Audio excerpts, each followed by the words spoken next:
Você tem dificuldade de se expressar, de se comunicar? Por mais que você consiga conversar com as outras pessoas, mesmo que você não seja tímida, parece que tem alguma coisa que fica travada, você sabe que a sua voz, o tom dela é diferente. Às vezes a expressão que seu corpo quer fazer é outro, mas você fica mais retraída. Por que será que isso acontece? Eu quero compartilhar aqui com você algumas técnicas que eu fui aprendendo ao longo da vida, algumas coisas que eu aprendi por observação, outras por experiência mesmo. E tenho que te contar uma coisa, eu já fui uma pessoa muito tímida. Quando eu era criança, eu era super tímida, de não falar nada. E quando eu era adolescente também. Mas um divisor de águas que aconteceu foi quando eu tinha por volta dos meus 15 anos, que eu decidi o seguinte, eu falei, eu não vou ser uma adulta quieta desse jeito. Eu lembro que um dia eu saí com uma amiga, ela não era tão amiga minha assim, ela era de um outro grupo, super desenvolta, falava, não que ela falava alto, mas ela falava mais aberto, tinha uma comunicação, sabe como parece que a pessoa tem uma vitalidade na voz, é uma voz viva. Aí chegava uma pessoa que ela conversava, chegava outra, ela conversava, e às vezes ela nem conhecia a pessoa, mas ela conseguia desenrolar uma conversa. Eu lembro que eu olhei e falei assim, nossa, um dia eu vou ser assim, eu quero ser uma adulta que comunica, que conversa, eu quero chegar em qualquer lugar e puxar papo, sabe? Eu cansei, eu lembro que aquele dia eu falei assim, a partir de hoje eu vou fazer de tudo para deixar de ser tímida e para ter uma boa comunicação. Eu que sempre gostei de colocar vários desafios para mim, até porque assim, só explicar rapidinho aqui. Eu fui uma criança do tipo nerdzinha, que gostava de estudar, até hoje, na verdade eu gosto de estudar bastante, mas quando era criança eu era aquela criança assim, a professora passou a tarefa de casa, eu amava fazer tarefa de casa, e primeira semana ali de férias, nossa, já tinha resolvido tudo. E eu sei que tinha uma coisa dentro de mim, talvez por uma questão da minha própria história, pode ser. Eu sempre gostei muito do ato de contar história e do ouvir história, a arte de contar e ouvir história. O meu pai, eu acho que daí vem de uma tradição, né? O pai dele contava história para ele quando ele era criança e ele contava história para mim e para minha irmã. E a minha mãe também contava história. Então os dois trouxeram para nossa família esse ato do contar história antes da gente dormir, quando eu era criança. E eu sempre gostei muito de prestar atenção nas histórias, de gravar essas histórias, gravar na minha mente, né? E depois eu lembro que em algum momento, mas aí eu era bem novinha, tá? Com uns 4 anos, não sei, eu assistia um programa da Cultura, que era aquele Rá-Tim-Bum, que tinha uma contadora de história, a Ellen Helene. Eu gostava dos outros contadores de história e contadoras, mas ela sempre foi a minha preferida. Que ela contava a história com os objetos. E eu lembro que depois de um tempo, aí não sei mais com qual idade, eu passei a reproduzir essas histórias com os objetos igual a ela. Então eu pegava as historinhas, lembrava, eu gravava, tinha facilidade de gravar essas histórias. Aí eu pegava lá um objeto e começava a contar a historinha, eu mesma, no chão, assim, brincando. E isso foi fazendo parte. Depois, na adolescência, sumiu. Bom, quando eu fui fazer faculdade de psicologia, lá na universidade que eu fiz, tinha, quer dizer, tem ainda, né, o curso de formação em letras. E tinha um projeto de contar história. E aí eu fiquei curiosa na época e falei assim, já sei, vou ver como que é esse projeto, porque isso de contar história sempre foi uma coisa que me atraía e eu queria aprender a técnica, né? Eu queria saber como que era isso, como que é ser contador de história, né? E esse projeto era de contar histórias para incentivar a leitura para crianças, no caso. Mas eu não gostava de criança, olha só. Olha só a enrascada. Eu lembro que a pessoa que me entrevistou na época, uma colega, ela falou assim, mas você gosta de criança? Eu falei, não gosto, eu detesto criança, na verdade, não gosto. E aí ela falou, mas como que você quer contar história se você não gosta? Eu falei, eu não sei, só sei que eu quero experimentar isso, contar história, eu quero ver como que funciona. O projeto, como era incentivar a leitura, o que o pessoal fazia? Pegava o livro, levava um livrinho por semana e contava a história lá para a criança ficar curiosa e querer ler aquele livro. Só que, eu sempre fui do contra, né? Eu ficava muito incomodada. Eu falava assim, gente, mas que coisa chata, porque o pessoal, pelo menos da minha turma, se alguém estiver assistindo, que lia o conto comigo, né, gente, me desculpa, mas eu achava um porre, aquele negócio de era uma vez, a princesa não sei o que, nananã, ai, eu achava tão chato. E por mais que nas reuniões a gente falava, tem que, né, colocar um pouco mais de voz, na animação, ficava aquela coisa chata. Eu começava a ler história, eu falava, cara, mas isso aqui, esse personagem podia fazer isso. A minha cabeça já ia longe. E eu via que algumas crianças falavam assim, tia, mas fulano de tal podia fazer tal coisa. Fulano de tal podia fazer tal coisa. Eu já me empolgava. E aí chega uma hora que eu fiquei de saco cheio daqueles livros. Aí para cumprir protocolo eu começava a ler, a hora que os colegas estavam tudo pra lá, aí eu contava do meu jeito. Largava o livro e começava a pegar, sei lá, graveto, e saía com as crianças correndo. Deixei a minha contadora de história aparecer, e foi a melhor coisa que eu fiz. Dessa época então, depois que minha contadora de história apareceu assim, nunca mais eu parei, né? Essa contadora de história, ela foi surgindo cada vez mais, a ponto de eu desenvolver um projeto de iniciação científica. E aí eu contava história para crianças com deficiência visual, depois eu fui contar a história no atendimento terapêutico com um senhor. Nisso eu comecei a contar história para adultos, aí eu me formei, comecei a contar história só para mulheres, depois só para idosos. Eu sei que aí fui desenvolvendo cada vez mais e consegui conciliar a psicóloga com a contadora de história. Confesso que da pandemia para cá, né, de 2020 para cá, deu uma mudada, eu não tô tão ativa com essa parte da contação de histórias. Mas eu confesso para vocês que assim, qualquer pessoa que me peça assim, Mariana, me ajuda com a comunicação, já que você já foi contadora de história ou você é ainda, né, mas parou, deu uma pausa. Gente, eu amo falar sobre isso. Eu acho que brilha meus olhos e vocês vão assistir meus vídeos aqui e vão falar, meu Deus do céu, realmente ela gosta disso. Eu tenho o maior prazer de tentar ajudar com que você consiga desenvolver a sua expressão, porque eu sei que para mim o quanto que isso foi importante e boa parte dessa boa comunicação eu acabei desenvolvendo, é lógico, fiz curso, algumas coisas, mas o que mais me ajudou foi a arte de contar a história e você já vai entender o porquê. Primeiro de tudo, para você ter uma boa comunicação, é claro, você precisa de técnica. Mas se você tiver a técnica, mas você não conhecer as suas próprias emoções, você não tem um autoconhecimento, vai ficar, sabe aquela coisa que você fala assim, nossa, fulano fala bem, né? Ai, a oratória da fulana é perfeita. Mas é um porre. Por que é um porre?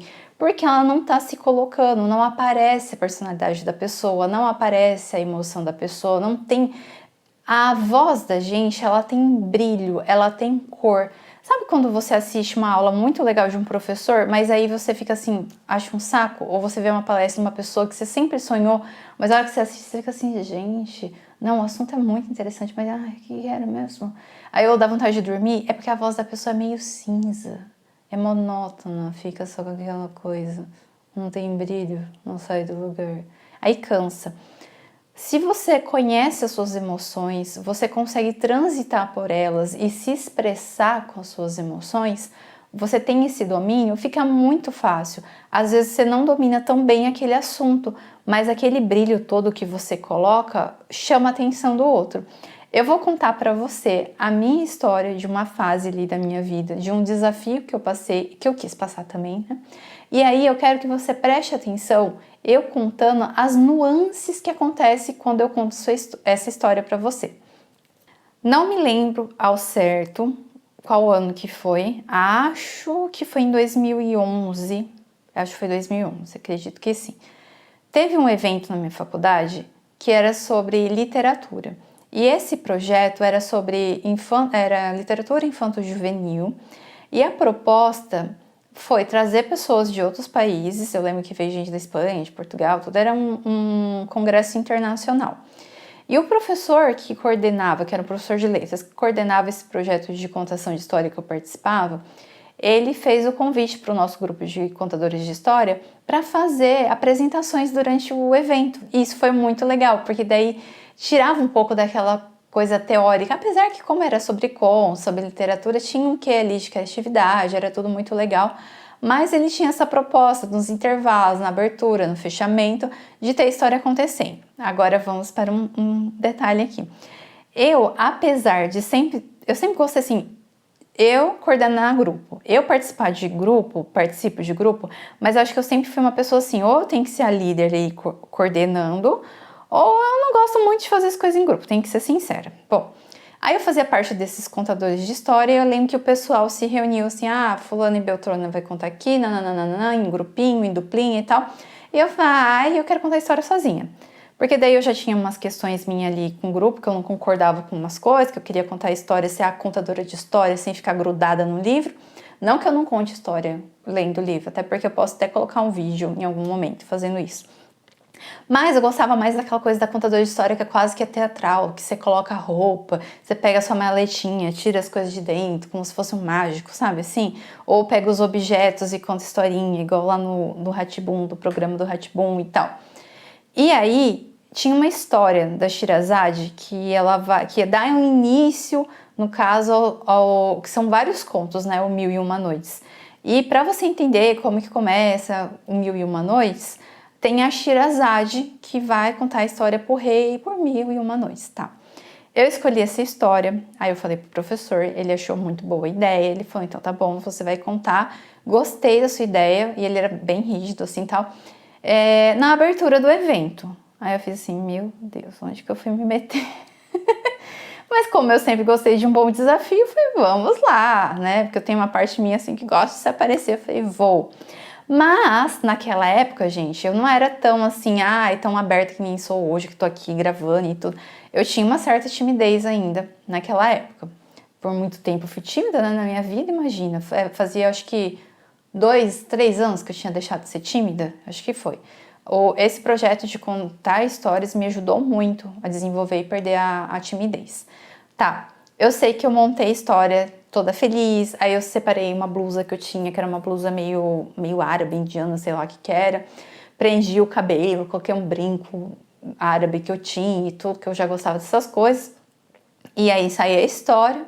Quando eu cheguei na abertura, gente do céu, tava um barulho, que o evento tava começando. Aí eu acho que eu acho que eu contei sem microfone. Eu sei assim que não foi legal a abertura.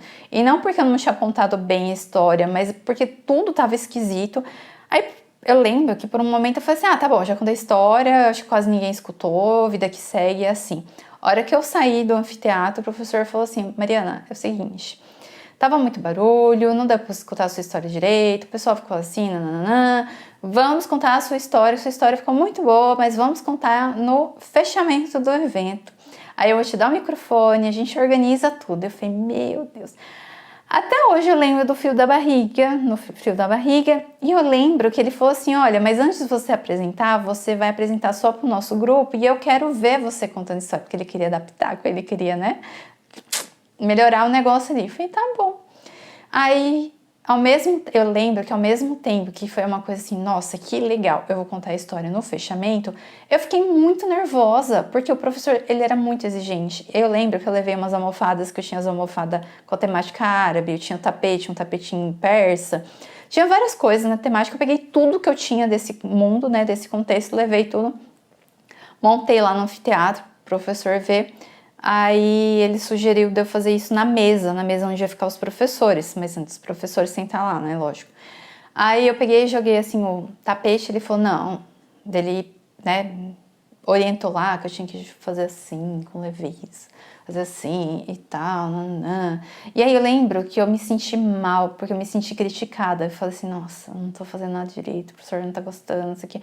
Autocrítica, nível master naquela época, coitada de mim, muita terapia para resolver isso. Ainda sou um pouco autocrítica, mas acho bem menos, né? Aí eu lembro que, chegou à conclusão que era aquilo e tudo mais. O final da história, tinha um trecho que era assim, e foi assim que Sherazade contou histórias para o rei por 1001 noites. E é aqui que eu quero entrar com você da importância de você ter o autoconhecimento, de você entender até onde a sua emoção vai. Como eu era uma pessoa, uma recém-tímida, imagine que o medo era a emoção que mais pairava. Então, assim, o medo era a emoção que eu mais conhecia. Só que eu tinha uma opção, ou eu deixava o medo tomar conta de tudo e estragar tudo, ou eu ia com medo mesmo. E aí eu optei ir com medo.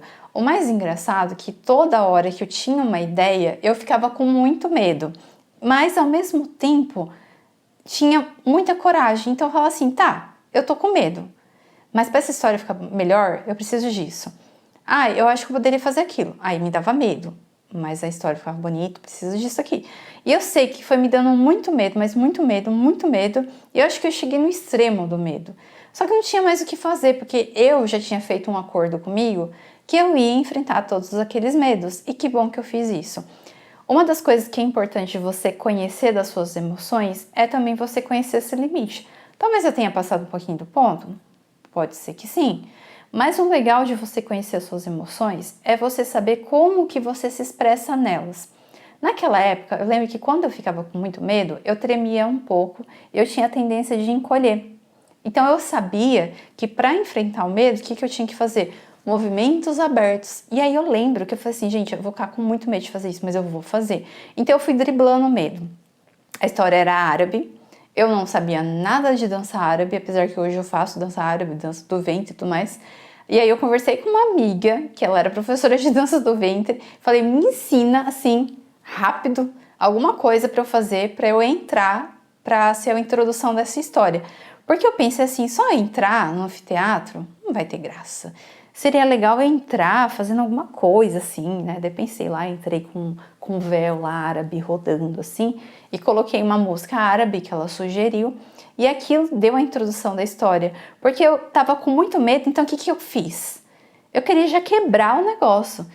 Eu lutei contra o medo, eu coloquei a introdução que eu fiz, não era porque assim, ai nossa, olha só, foi de criatividade, mas não era para driblar meu medo, porque eu queria que as pessoas ficassem tão impactadas que elas não iam perceber que eu tava com medo. Foi a melhor sacada que eu tive.